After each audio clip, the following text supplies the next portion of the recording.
Yes, hello guys, what's up and welcome back to our YouTube channel. So for today's video nga po, eto. Ayan, nakikita nyo ba to? Eto po yung YouBao speaker. Ayan, at nabili ko lang siya sa sa presyong 395. Medyo na-pay later natin siya pero hindi niya sinasadya. So around 400 plus yung binayaran natin. Pero 3,095 lang po ang presyo po nito. Ilalagay ko po sa baba yung link po ng speaker na to. Pero yun na nga, na-try na natin to ilang weeks na, months, gano'n. 1 month, hindi pa siguro 1 month, 1 week. 1 week na siya sa akin, and sobrang gusto ko nga yung performance nitong YouBao. Kung gusto nyong matry or marinig yung boses to rin. May boses ba to? Ayan, hanapin lang natin. Dapat pala inano ko na yung cellphone ko. Pero yun na nga, gusto ko rin nga po itong YouBao dahil sobrang maganda rin yung performance niya. Magpapatugtog tayo ng hindi copyrighted music para naman marinig nyo nga po yung quality po niya. Ayan. So, buksan muna natin. YouBao Bluetooth speaker is ready to be paired. Yup, ganyan po yung pag-open po niya. Binabanggit po niya yung name ng mismong speaker. And pangalan din po ng speaker niya is YouBao M1. Ayan. So, i-connect lang po natin. Paririnig nyo mamaya kung ano yung ayan, gano'n lang po yung tunog niya. Hindi siya katulad ng mga China brand. Actually, China rin siya, pero branded siya na China speaker. So, okay lang din siya. Ay, kung marinig nyo nga yung sound niya, hindi siya pipitsugin. Alam nyo yun, yung parang hindi mo na halos maintindihan yung sinasabi. Yung sa Bluetooth, diba? Yung mga ganun-ganun, hindi siya ganun. So, hanap tayo ng song na pwede natin ipatugtog or pwede kay YouTube. Siyempre, alam nyo naman si YouTube. Doon tayo kay Patrick Ios. Alam niyo si Patrick Ios, pwedeng ipatugtog yun eh. Hanap tayo yung tugtog ni Patrick Ios. Type na lang natin. Wait lang. Patrick Ios. There you go. Yan. Eto. Diba? Ito yung todo niya.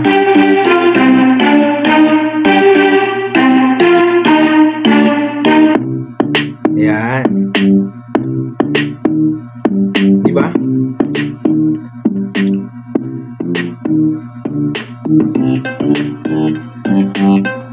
Ayan, so kitang-kita nyo naman or dinig na dinig nyo naman, ang ganda ng quality din nung tunog niya saka nung bass niya. Actually, hindi man siya yung pinaka-premium talaga yung ang tawag dito, yung tunog niya, pero hindi mo masasabing tunog lata talaga. So maganda din talaga tong YouBao. Kaso syempre hindi mo naman siya pwede ikumpara doon sa may mga sobrang mamahal na. Pero kasi hello, 395 lang po yung presyo na to, pero meron ka ng ganong kagandang speaker. So para sa akin talaga 10 out of 10 to dahil sa price pa lang niya and sa may kumbaga sobra pa doon sa presyong binayad mo yung ma-experience mo rin dito. Ayan, maganda yung kalansing niya, maganda yung bass niya. Kahit hindi siya todo, alam niyo yun, hindi siya yung masyadong makalabog kung tawagin natin. Pero sobra na yung binibigay niyang performance kesa doon sa ibinayad mo. So, kung ang presyo lang ng kaya mong bilhin ay nasa 400, ayan, pababa, eto na po yung may sasuggest ko sa inyong speaker. Pero kung meron man po kayo speaker na may sasuggest dyan, comment down below lang din. Pero so far, ayan, premium na premium, YouBao. Ayan, at ito po yung itsura ng likod nga pala niya, no? Dito yung, pwede ka sumagot ng call. Meron siyang mic nga pala dito, ayan. Ayan, may mic siya dito. So, pwede kang sumagot ng call through this speaker. And meron siya, dito yung play niya. Ayan, pag pinindot mo to, play. And, ayan o. Pwede mo rin siyang ihinto dito. Pwede ka rin, kunya may nagko-call sa may cellphone mo, pwede mo rin ipindutin dito para masagot yung call. And ito yung plus. Ay, makikita nyo ba? Ayan, and may plus and may minus siya. Yun yung lakasan sa kahinaan. And ang maganda dito, hindi siya madaling pinapasukan ng mga tubig-tubig niya dyan. Ayan, so pwede rin siya sa banyo. Hindi naman ilulublob. Hindi ko ba siya tinry ilublob, pero at least mas safe siya kaysa sa ibang mga speaker. Yun lang masasabi ko. Pero yun na nga yung review natin. Para sa akin 10 out of 10 dahil mura lang siya tapos ganun na yung quality niya. So kung ano pang hinihintay nyo, bumili na rin kayo nitong YouBow speaker. Ayan. Murang-mura lang. And ibibigay ko yung link sa ilalim. Ayan. Baka naman YouBow. Baka gusto nyo magpadala ulit ng ibang mga ganito. I-review natin. Pero yun, sobrang sulit. And masasabi kong worth it. Okay na binili ko tong YouBow speaker.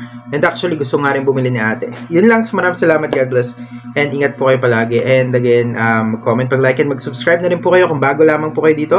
And hit na po yung notification bell para na ma-updated kayo sa lahat ng mga vlogs po natin. Ayan, marami pa po kayong aabangan ng mga vlogs. Marami pa po akong mga hinandang mga vlogs para sa inyo. Kaya naman, kita-kita tayo sa another vlog natin. Thank you. Bye-bye. And see you again sa another vlog po natin. Thank you.